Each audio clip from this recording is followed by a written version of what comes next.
भागवत कथा में एक श्लोक आया है, जन्माधस्य यतोऽन्वयादितरतश्चार्थे सविज्ञस्वराट् तेन ब्रह्म हृदय आदिकवये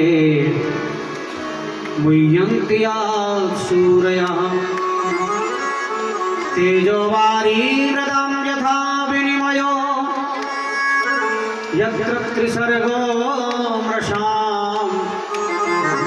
धाम्ना स्वेन सदा निरस्तकुहकं सत्यं परं धीमहि धाम्ना स्वेन सदा निरस्तकुहकं सत्यं परं धीमहि। इस श्लोक में भगवान की वंदना की है।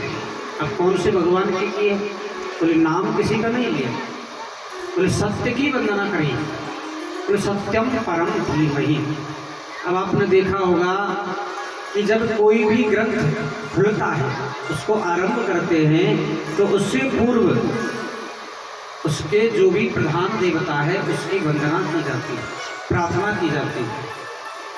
जैसे आप देवी पुराण सुनोगे तो उसमें सबसे पहले देवी की वंदना है, शिव पुराण खोलोगे शिव जी की वंदना होगी, राम कथा का होगे तो राम जी की वंदना हो गई।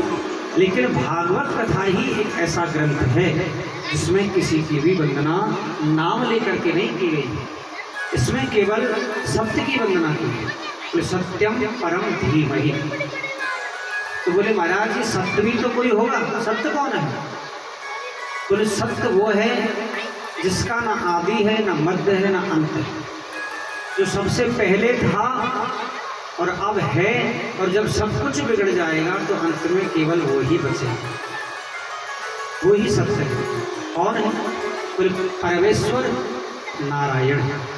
प्रेम से बोलिए राधे राधे। जब ये संसार नहीं बना था तब भी नारायण थे, और जब ये संसार बन गया तब भी नारायण है, और जब ये संसार अंत में लय हो जाएगा तब भी अंत में केवल और केवल नारायण ही बचेगा। तो इसलिए उस परमेश्वर रूपी नारायण को हम प्रणाम करते हैं, वंदना करते हैं। ये ब्रह्म सूत्र है, ब्रह्म का ब्रह्म सूत्र है ये। अर्थोयम ब्रह्म सूत्राणाम भारतार्थ विनीरणम, ये ब्रह्म सूत्र है। ब्रह्म का, जिसका ना कोई शरीर है, ना कोई आत्मा है, ना कोई हाथ पैर है, केवल शरीर है, केवल परम ब्रह्म है। और वैसे देखा जाए तो पूरा संसार ही उसका शरीर है। हाँ,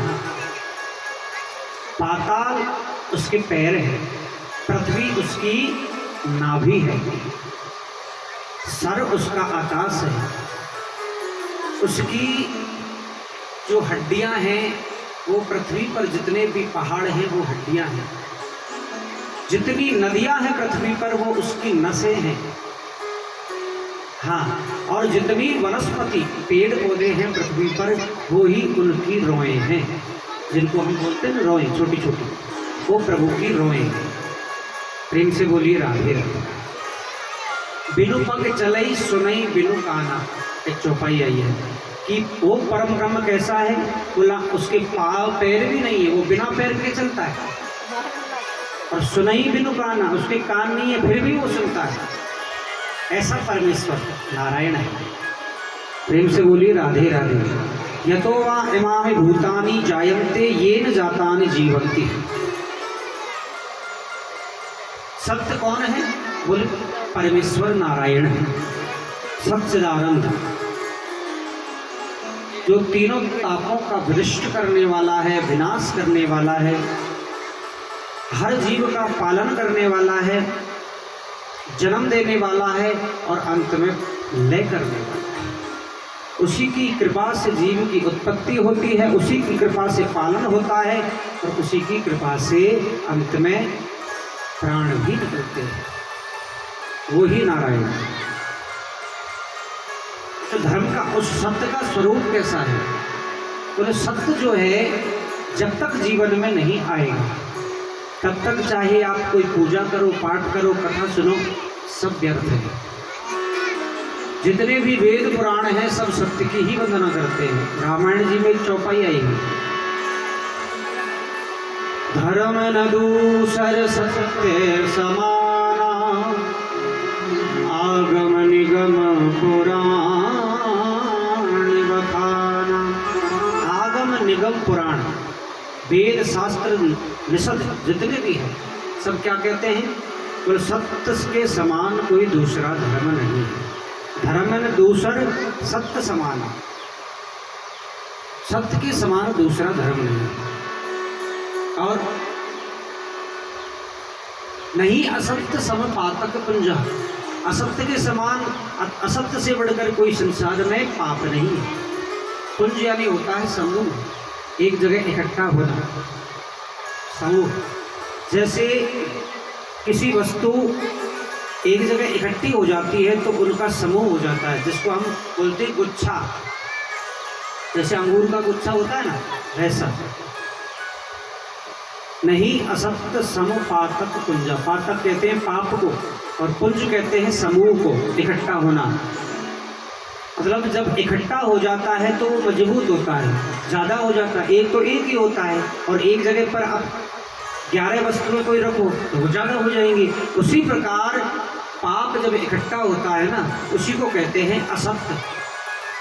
पाखंडा निरता समता विरक्ता से परिग्रह, पाखंड, पाखंड को भी पाप कहते हैं। और कपट, कपट को भी पाप कहते हैं। पापस्य खंडः इति पाखंडः, पाप का ही एक खंड है पाखंड। और कपट किसे कहते हैं, बोले कपट यानी होता है के यानी काला और पट यानी पर्दा। कहते हैं ना मंदिर का पट लग गया, तो पट यानी होता है पर्दा और कै यानी होता है काला। अब तुम्हारे और हमारे बीच में यदि काला पर्दा लगा दिया जाए तो ना तो तुम हमें देख सकते ना हम तुम्हें देख सकते। तुम क्या कर रहे हो हमें कोई पता नहीं, हम क्या कर रहे हैं तुम्हें कोई पता नहीं। उसको कहते हैं कपट। एक दूसरे के बीच में यदि कोई पर्दा है, आपका कितना भी कोई प्रेमी है तो उससे यदि आप कोई वस्तु छुपा रहे हैं, कोई बात छुपा रहे हैं, वो हो गया कपट। यानी आप दोनों के बीच में आ गया काला पर्दा। तो कपट और पाखंड के बराबर और असत्य के बराबर कोई पाप नहीं है। प्रेम से बोलिए राधे राधे। तीसरा श्लोक भागवत जी का है कि भागवत जी की उत्पत्ति कैसे हुई, कहाँ से आई भागवत, उसके बारे में। निगम कल्प तरोरुगलतम फलम सुख मुखादप्यत द्रव्य संयुतम पिबत भागवतम रसमालयम मुहुर्हो रसिका भुवि भाव। बड़ा सुंदर वर्णन किया है इस श्लोक में कि भागवत जी कैसे आई।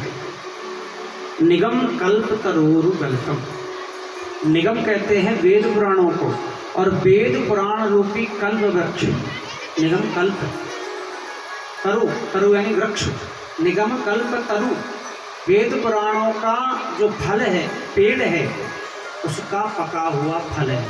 गलितम, गलितम कहते हैं जो पक करके झड़ जाए, तोड़ना ना पड़े, जो गल करके झड़ जाए उसे कहते हैं गलितम। तो ये भागवत क्या है, बोले निगम यानी वेद पुराणों रूपी वृक्ष का पका हुआ फल है। किसी ने कहा महाराज आपने ये वेद पुराणों का फल तो बता दिया कल्प वृक्ष का, और आप कह रहे हो गलितम यानी ये पक करके टूटा है, गिरा है, तो ये तो पिलपिला हो गया होगा, फूट गया होगा। बोले नहीं, ये एक धम्म से नहीं गिरा। एक तो होता है कि ऊपर से टूटा सीधा नीचे आकर के गिरे तो वो तो फूटेगा। तो भागवत रूपी फल कैसे आया, बोले शाखा दर शाखा, डाली द्वार डाली आया। बोले कैसे, बोले जैसे सबसे पहले भगवान नारायण ने भागवत कथा का श्रवण कराया ब्रह्मा जी को,